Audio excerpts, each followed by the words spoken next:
Sa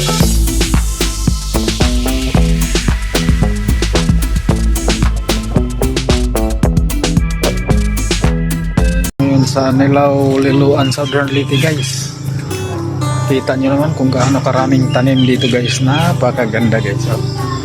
Ang pinakamaraming guys yung mangga. Grabe ang mangga guys. Napakaraming bunga. Makita nyo yan, kita nyo yan, ganda guys, di ba? Sarap.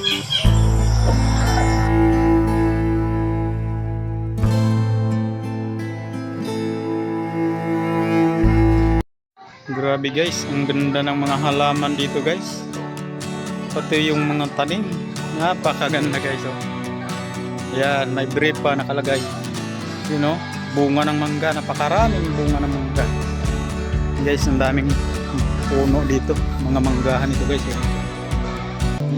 Ayan guys, kung makikita natin, naglalaki ang bungang nakalambitin. Diba? Kung tayo'y nandito, sigurado hindi tayo gugutumin.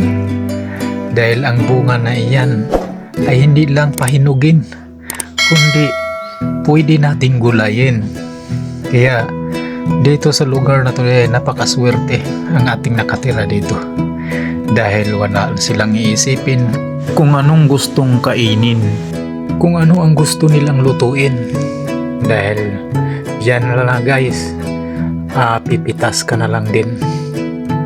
Yan o, kung makita mo yung isa, naglalambitin siya. Kung akala mo ay isang hayop na napakaganda, pero yun pala ay langka bunga. Diba guys?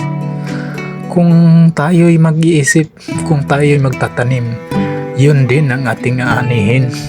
Hindi tayo gugutumin.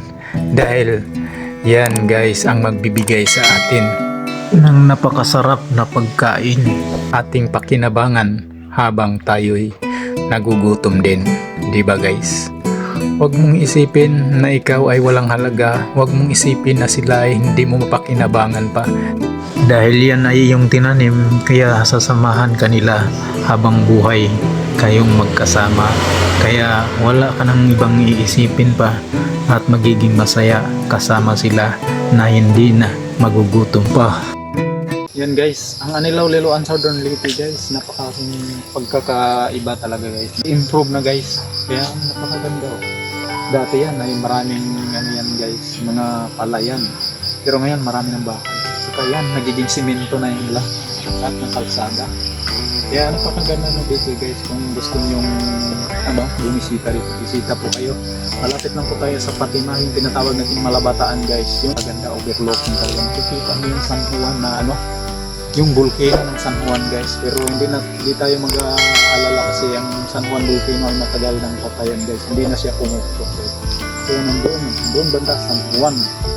Pakita ko sa iyo guys sa susunod kong mga video guys. Pakita ko yun sa iyo kung saan banda yung San Juan at saka yung dagat. Kita natin at saka doon sa may bundok. Saka puntahan natin yung Fatima guys para pakita ko sa iyo.